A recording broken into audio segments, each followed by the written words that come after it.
Hello and welcome to my channel. In today's video, I'm going to explain what is pharma and why it is important. Pharma is short for pharmaceutical, which means relating to drugs or medications. Pharma can also refer to the pharmaceutical industry, which is the sector of medicine that discovers, develops, produces, and markets drugs for various purposes. The word pharma comes from the Greek word pharmakon, which means medicine or poison.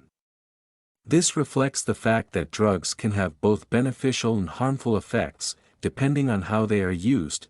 The history of pharma goes back to ancient times, when people used plants, animals, and minerals as remedies for various diseases and symptoms.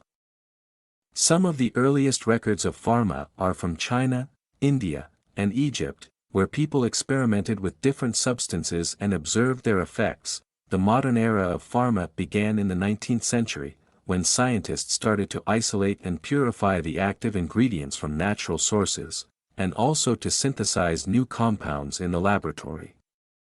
This led to the discovery of many important drugs, such as morphine, aspirin, penicillin, and insulin.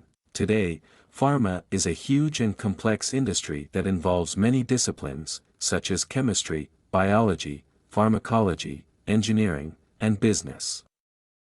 Pharma companies spend billions of dollars on research and development, clinical trials, and marketing of new drugs. They also face many challenges, such as regulatory approval, patent protection, ethical issues, and competition.